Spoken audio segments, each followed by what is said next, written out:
Welcome to another episode of Growing E-Commerce, brought to you by Smarter E-Commerce. We are your hosts. I'm Mike, Head of E-Commerce Insights, and this is... Chris, Chief Client Officer at Smart Ecommerce. All right, Chris, we've got an exciting episode today. We've got a few topics in kind of two clusters. First theme is about these highly automated AI campaigns from the platforms. A little bit, we'll talk about PMax and something going on at TikTok. And then we also we have a few little items around the intersection of e-commerce and AI.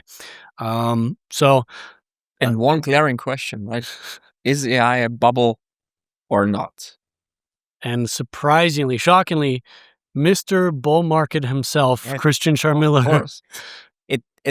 No, it is not a bull market. It is not a bubble. That's what I can tell you. But I'm looking forward to the debate. I know you're sharp, but I think I've good arguments on my side.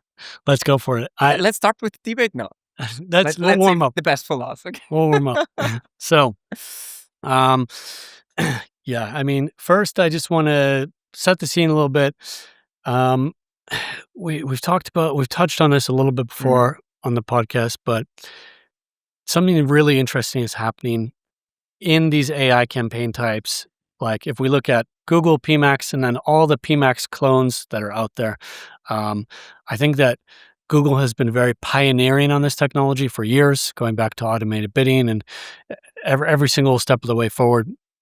And they've, it's made it easier for other platforms to just pick up where the last one left off. And so TikTok became a very automated platform in a very short time because of course they were. They just picked up. They were looking at, okay, how does Google do this stuff? Google's the biggest advertising platform in the world. Facebook. Yeah. Advantage Plus. Exactly. They've all done it. Even LinkedIn has their own PMax. It's crazy. So you call it rightfully so the PMaxification of the advertising landscape. Exactly. What a quote, mate. Thanks. I mean, it's whole. But okay, yeah, but sorry, go ahead. there's a but coming here though. But there was this clear trend where Google was rolling more campaign types into PMax, and it was becoming increasingly a black box. And every other platform was headed in the same direction. And this is where I don't know. I still think PMaxification is very relevant as a trend, but in Google, we've gone through this kind of, you could picture it as an hourglass kind of shape, this narrowing funnel where there's a loss of control and possibilities and degrees of freedom on the advertiser side. Google was taking those degrees of freedom on their side and enjoying them to deploy budget where and how they see fit. And now I think we've passed through this most narrow point, and more campaign technologies are opening up, at least at face value, like demand gen, AI Max for search, and also more options and controls are coming back to these. Like if we look at demand gen, there's channel controls. If we look at AI Max, the way this is set up, it's very customizable in the way you can implement it.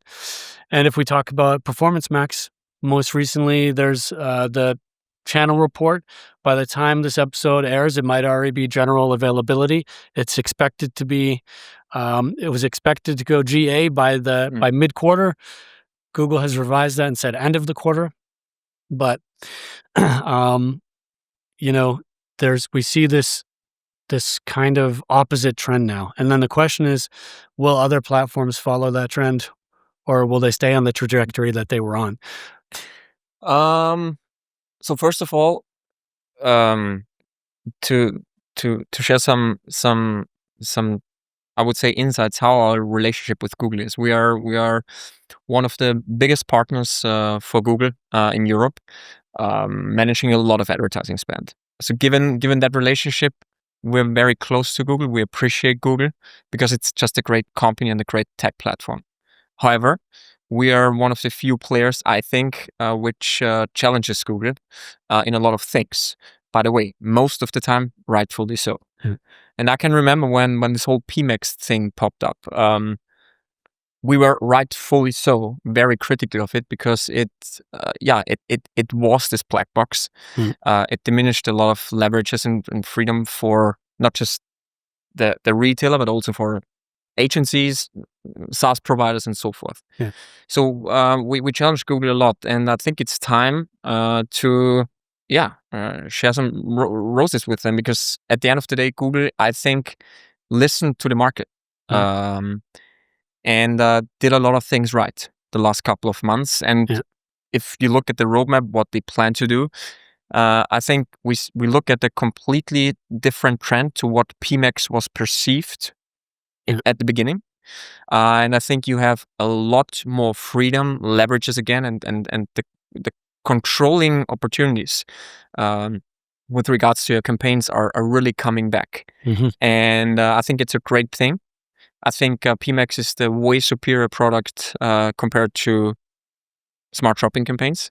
For and I think you see the same trends with all these new campaign types. So I just want to put on Front Street, Google is doing a lot of things right here. Yeah. And I know to how many episodes you listened, guys, but we weren't too fond of Mr. Mark Zuckerberg. Maybe rightfully so. I don't know. Maybe not so rightfully. However, if you compare the strategy of Google with the strategy of Meta, it's for me pretty clear based on the statements that Google wants to leave some control in the hands of either the agency or the retailer, whereas Meta, I think it's black box, AI first, no control strategy, all in.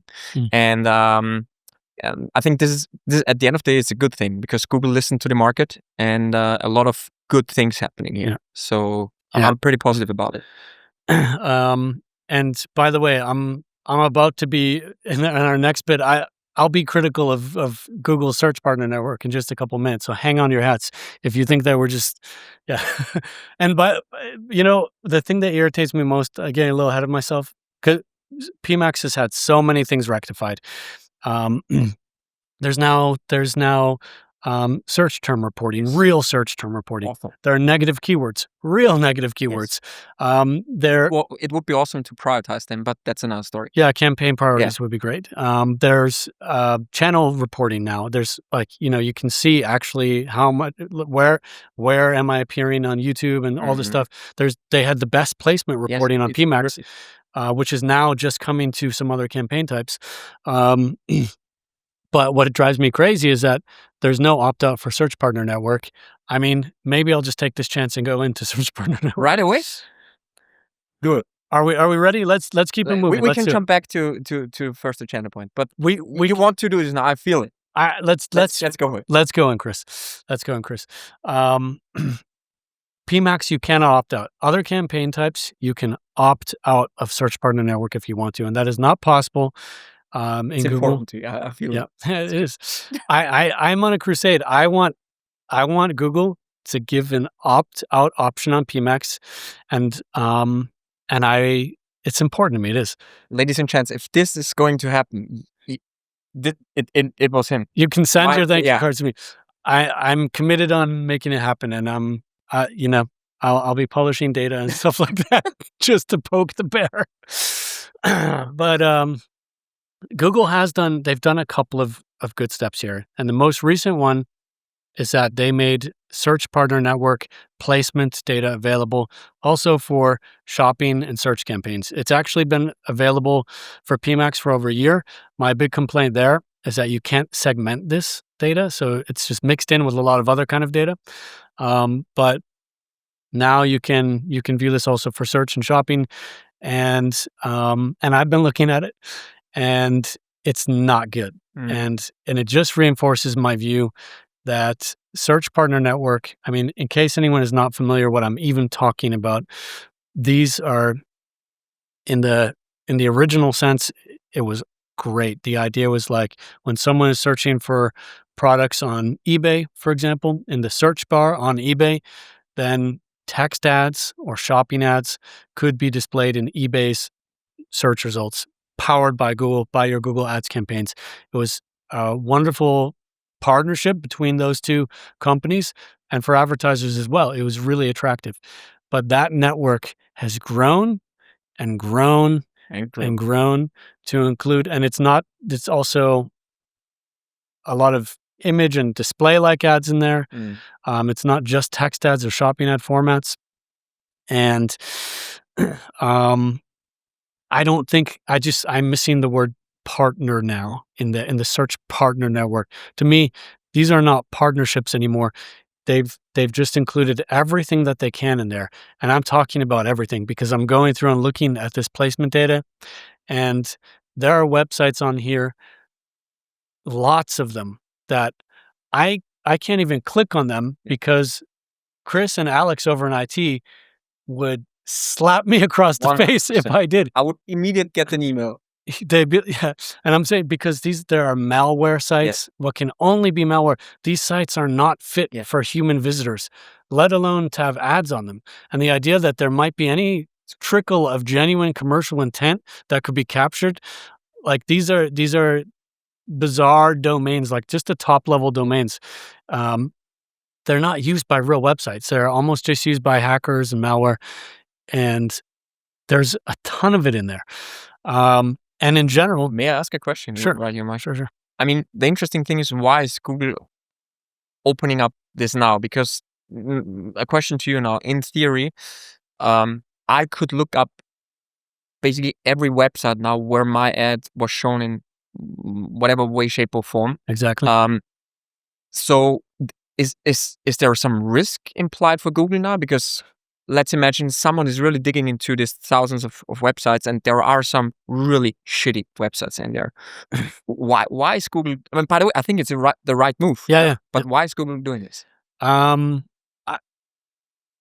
So when they first rolled out Search Partner Network placements like a year ago, and they offered, like in PMax, you can exclude individual placements and domains, but you can't opt out of the whole program.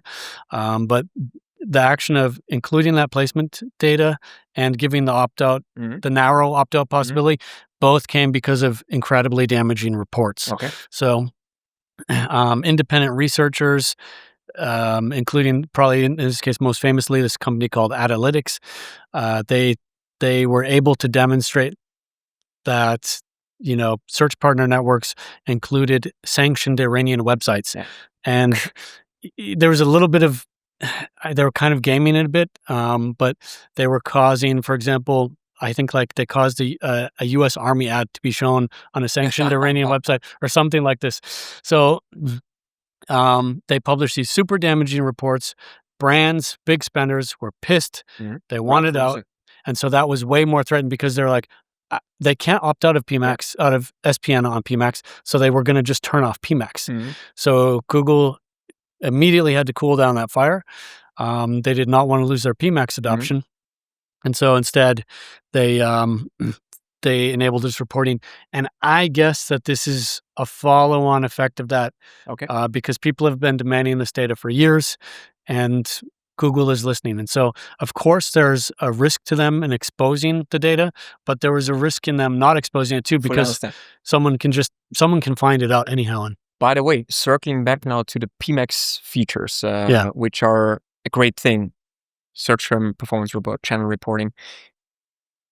Might I be right that Google is doing this maybe also not for the ethical reason to really apply to the wishes of retailers, but also for reasons, let's say, for instance, they saw some stalling in their PMax adoption.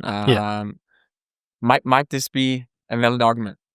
I would say 100%, because we see that PMax adoption has stalled. Yes. And PMax cost, like share of wallet of advertisers' budgets, it came a lot at the expense of shopping, of course, because these are very comparable campaign types in many ways. That's where the most overlap is.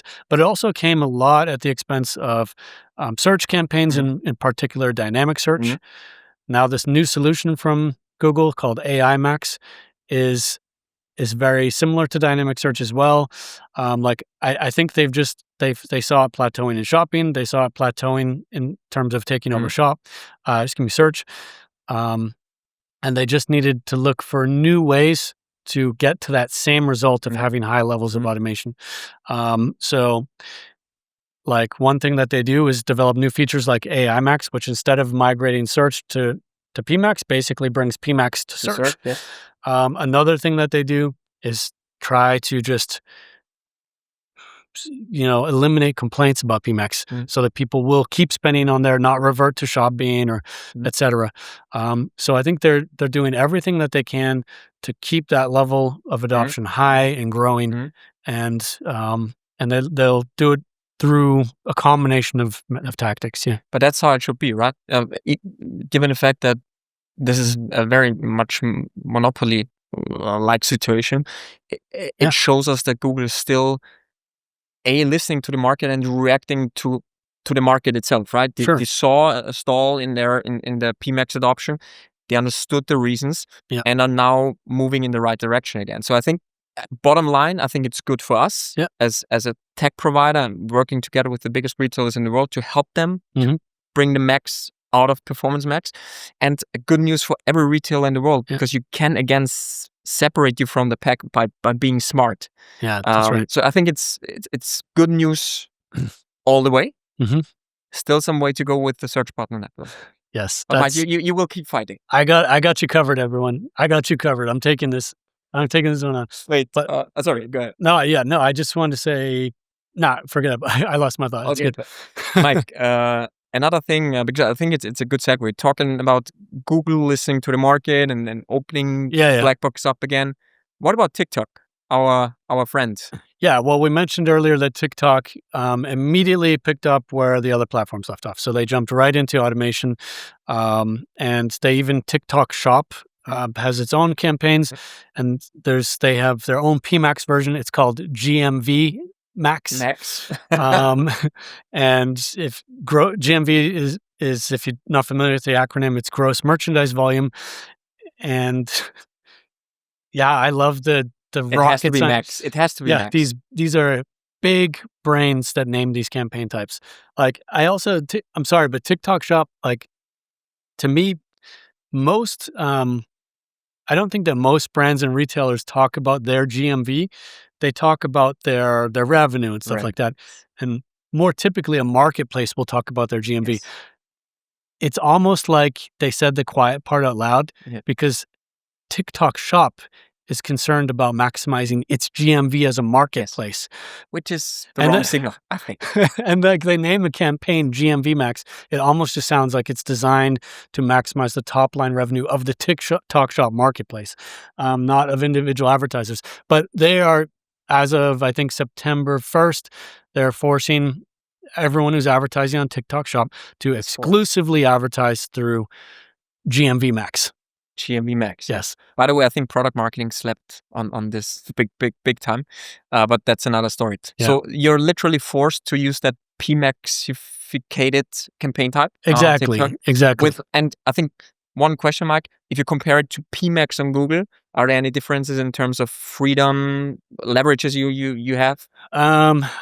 I'm not as familiar with the technology, but in broad strokes, it's a highly automated campaign type, just like these others. But it's similar. Like, there have certainly been signs from Meta that Advantage Plus could become mandatory at a point, or that it is quasi-mandatory, and that that's where they want to go. Like, he's made statements that they basically just want people to look at the numbers go up at the end of the day or stuff like that, and not do anything else. I'm really sorry to shit on Mark again, but the statement he made was pretty clear. He doesn't believe in any vendors whatsoever. So whether it's a SaaS provider or an agency, I mean, nor in-house teams. He believes in AI end to end, and that you as a online shop or retailer just look at the number and trust Meta. So I really think Google has a different strategy. It might change, by the way. Yeah, Google will do what drives shareholder value in the end. But I think they understood that for the next couple of years, it's not the right way. And I think this is good news for everyone. Yeah, definitely. I mean, I wrote about this back in 2019. I talked about a hypothetical end state where basically these platforms would be fully automated, and it would be kind of like a drip feed, a hamster in a cage with a drip feed, and it's just drip feeding you conversion, and you can't really competitively differentiate.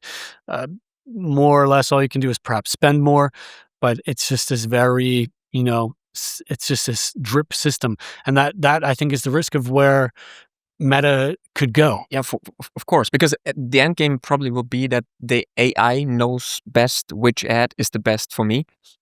And look, I mean, as a retailer, as an advertiser, I don't know, this is not a good place to be in. Yeah, we have to see. I mean, I think that I'm not an AI hater either. By no means. I believe in AI. You will see.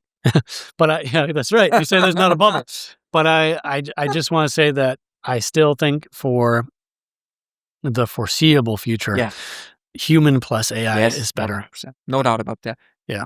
Mike, talking about one of the bigger AI players in the market, Amazon.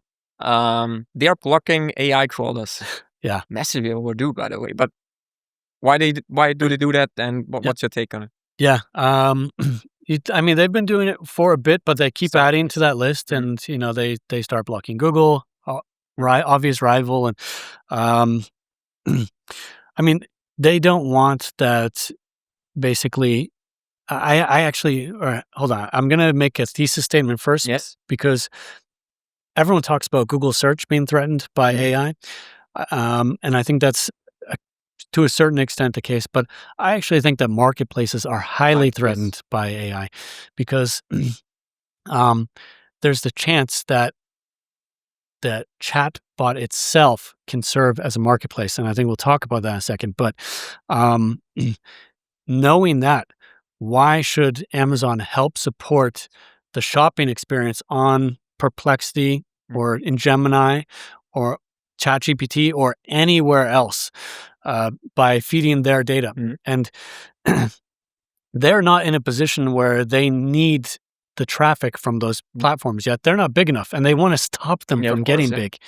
So that's what this is all about. They don't want these models training any further on them. They don't want them pulling and getting fresh data that can be displayed. They don't want any of this. They don't even want the referral traffic. It's not worth it to them. Yes.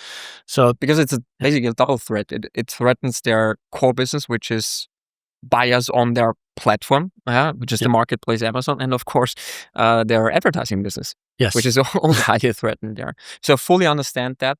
Let's see. But I think strategically it's the right move. I think it will hurt a lot of business models. Which are depending on this crawling information? Yeah, I mean, it's not good for those AI platforms. Platforms, but we'll find out. And I mean, the funny thing, Amazon is partly invested in some of these companies, but and we talked about that previously about the tactic of kind of coming up with limited scope or deals with these companies instead of buying them or anything like that to avoid regulatory scrutiny. But what I want to say, I mean, the funny thing though is that Amazon has that luxury. They don't need that traffic. Exactly. That's the point. They are in that dominant position. They want to keep those players small. But if you are an SMB or a normal advertiser, just a median e-commerce business, things look a lot different for you. You take a risk when you block yourself from these crawlers and bots. You want to make sure that you're visible there, even if it's a devil's bargain in the long term. We don't know. But I mean, quite interesting. We will follow up on that. Mike, given the time box, OpenAI. Well, it's highly related to what we're just talking about. I mean, I know where you're going with this. OpenAI is looking at a commission-based model where, basically, if someone is using OpenAI as a shopping assistant, and bear in mind, they're working on integrations with Shopify, they might be starting their own merchant center. They're taking this quite seriously to build up a proper shopping experience inside of ChatGPT. Perplexity making similar moves. And the idea is that, someone who you could just buy in OpenAI or in ChatGPT in the middle of your chat, that there's there's a checkout experience natively in there. And then a retailer or a brand pays a commission for any sales that occur through that checkout experience. And this is exactly what I'm talking about. In that case, the AI acted as a marketplace. Of course. And it's also, and the brands got almost nothing out of that. Nothing. They haven't really acquired a customer per se. They didn't get any first party data from that person visiting their site. They didn't necessarily collect an email address. I don't know. I guess they'll probably receive that data, but they're acting as basically the warehouse for ChatGPT. It's the warehouse. Yeah. It used to be, people talked about Best Buy or these box stores being Amazon showroom. Someone would go and look at a TV in Best Buy and buy it on Amazon. And now you're ChatGPT's warehouse. Yeah. In a scenario like this. So if you put aside the risks for, of course, all the brands out there, as a chief revenue officer working for OpenAI, do you think is the right strategy and the right model long term? For OpenAI, it makes perfect sense. And I think Google, they had their buy on Google feature. Yes. And I think that will come back to life in an AI form, in an AI shopping form. So I think we'll see more of this. That's where I wanted to circle back to, because the shop on Google, I think there were some tests running in Europe. I think it was France, right? Yeah, and it was in the US as well. Yeah. It didn't materialize for whatever reason, but now with the AI tailwind, I think this is on a meta level the probably one of the biggest risks for brands and online shops. I think we are going down that direction again. For sure. And I have no answers whatsoever right now, but I think this is something brands, online shops will discuss very, very intensively next 1 to 2 years. Because like you said, what do you get out of it? Besides a revenue, of course, but customer loyalty, first party data, you can't control the customer journey. How can you alter the results in ChatGPT? Very much a black box. Yeah. This is a big thing. And I think not talked about, I don't know, regularly enough. It's a massive threat. It's a massive threat. Yeah. By the way, one last question before we jump to the impact of AIOs on e-com. Who is positioned the best when we talk about that type of business model? This AI platforms act as search agent, as marketplace itself. If you had to bet on, is it ChatGPT? Is it? No, it's Google. It's Google, and it always has been. And I mean, so we reinforce our buy rating for Google. Exactly. No financial advice. I mean, these other platforms are experimenting with merchant centers for the first time. They're experimenting with Shopify integration for the first time. Google has everything in place. These things have been around for years at Google. Their merchant center base is vast. That's vast. And they have it all already. They already have a universal checkout experience. They have all these little Lego bricks laying around. Yeah. All they have to do is assemble it in the correct way. It's all about assembling now. Maybe I could segue, Mike, to impact of AIOs on e-commerce. Maybe just a reminder to everyone, we talked about the risks of this disruptive AI technology to the core business of Google, which is the paid search. And is AI, in which way, shape, or form, whatever, eating into this revenue line of Google? AIOs are one of the AI products embedded into search. Yeah. What do we see here in terms of impact on the core business of Google? Yeah.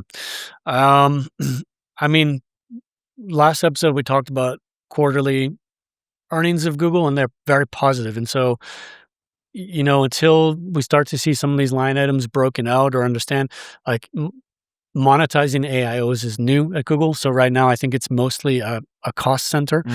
But they're going to be serving ads on AI overviews from shopping campaigns, search campaigns, PMAX campaigns, etc. So they will be monetizing these. And in the meanwhile, I would say it's probably rather neutral for Google. It's very bad for publishers on the open web because Google is summarizing your website's content, particularly on these informational queries, and then someone has to be really interested or motivated to then go ahead and click through to one of these sources anyway. Like instead of presenting results, sources are presented, and that's a very negative experience for information publishers. And then, of course, the advertisers who are downstream of that, mostly open web display advertising and stuff like that. Yeah, huge plus one. And because you mentioned the earnings call review, the last episode, again, numbers based. I can remember when you talked about that AI in combination with paid search is not a zero-sum game. There will be massive synergies. Right now, I think it's rather a zero-sum game, but by the way, which is fine for Google because the share of commercially intended search queries remain at the very comparable level to 2024. So AIOs, I think they increase the value of the product of Google because I love the AIOs. I mean, they're a great thing. Yeah. But it seems like they are not eating into the commercially intended search queries. They stay stable, and the overall perception of the product increases, which I think will drive engagement and will bring new users to Google. So I think they're managing it quite well. Yeah. The open question is when there is this monetization strategy for AIOs. Shop on Google, for instance. Yeah. Or sure. I mean, I think they're moving at their own pace till then, and yeah. Just generally, when you make informational queries, you're going to see an AI overview almost every single time. It's fun. And at least in my experience and what we can see from some people trying to publish data about this topic or gain insight into this topic, that's not the case with like shopping-related, product-related queries. They're sticking on their classic experience. That's it. And they can control it. That's totally in their control.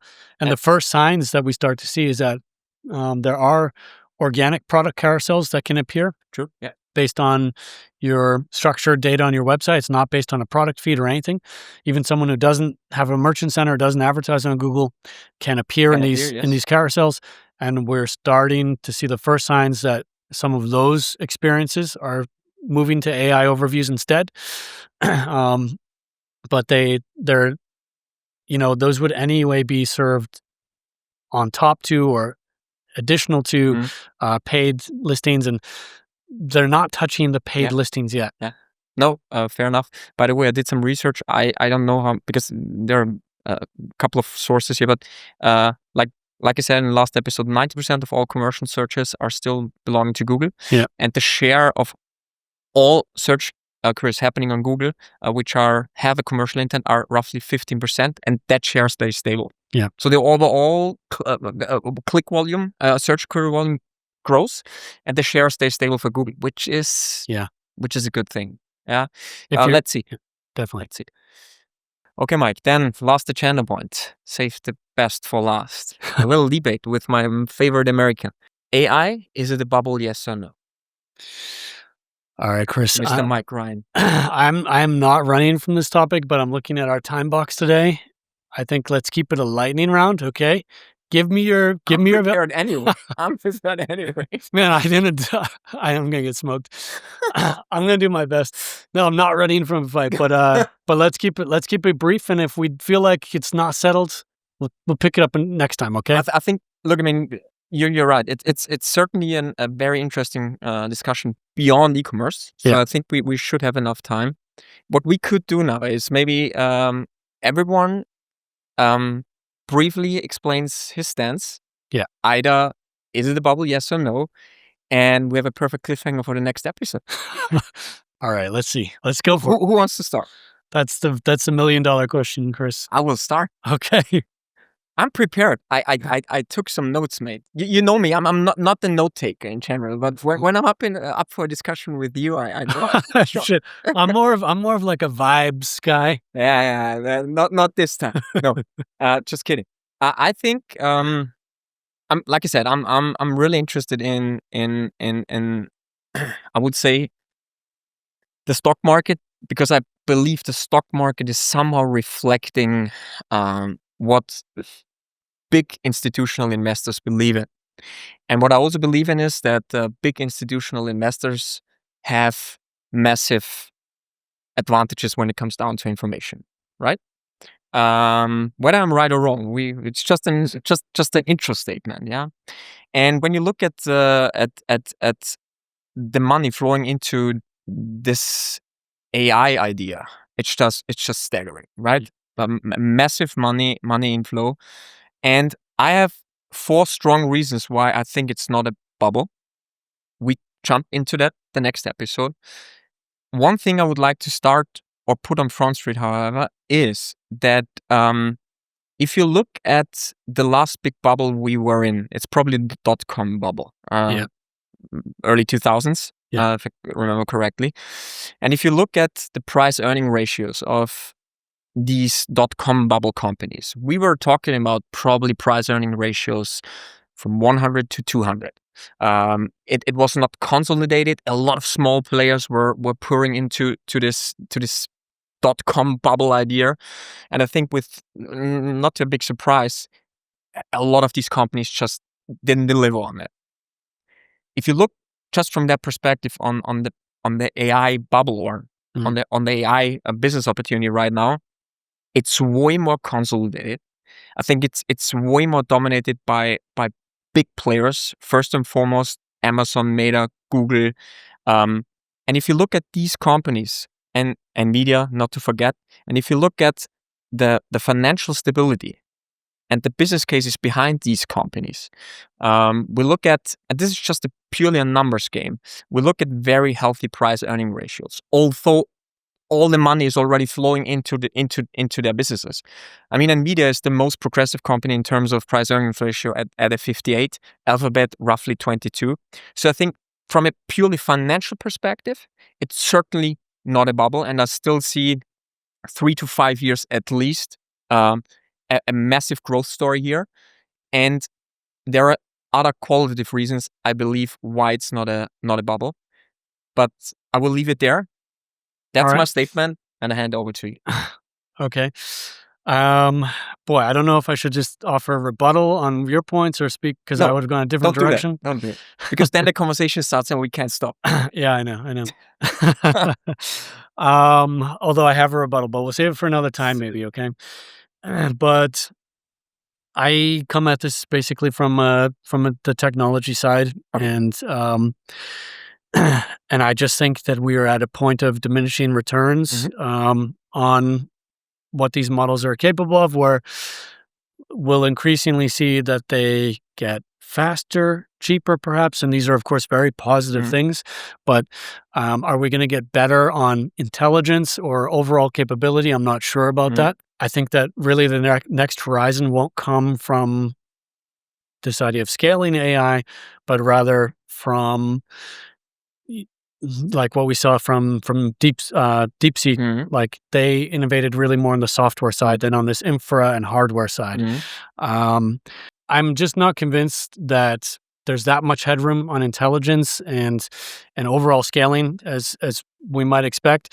But another thing here, I just look at this agentic side, which is very hyped and is, I think, considered sort of where this starts, because a lot of people are saying, okay, this is really interesting and it's kind of valuable, but not really, or like, where are the productivity gains if this is so valuable and revolutionary, stuff like that. And a lot of people are saying, well, wait till I tell you about agents. And I'm so bearish on agents that I can't even describe it. Okay. Because I just see a huge security ceiling on there. And just as one example, okay, just as an anecdote, Perplexity has this new agentic browser called Comet. And there was this massive security flaw in there where you could embed a malicious prompt inside a website, and then you could tell the browser, summarize this website for me, and it would read all the text on the whole website, including the malicious prompt that is in there, which would then cause it to start looking at your other browser tabs, which could have banking information in there or whatever, and completely compromise that information. And that is such an obvious attack vector. And problems like that are fundamental, and they're not going away anytime soon, because AI is like a child. It's very naive. It's very gullible. Time and time again, we're jailbreaking the AI. We're doing prompt injection and prompt insertion on the AI. It's so easy to manipulate. And when you take that naivety and that ease of manipulation and you combine it with the access that you need for an agent to be useful, it is a security risk that is not going away anytime soon. And I think it's just too dangerous and too immature of a technology to have a near-term future. That's my take on it. Great statement. And it's still not a bubble, but we discuss it the next time. Yeah. We're just looking forward to it. Scratching the surface. Well, let's leave it at that. So thanks everyone for tuning in to another episode of Growing E-commerce. This is a production of Smarter E-commerce, also known as smec. You can learn more at smarter-ecommerce.com. And as always, if you enjoy this podcast, please give us a review, give us a star rating, recommend us to a friend or a coworker. We really appreciate it. See you all next time.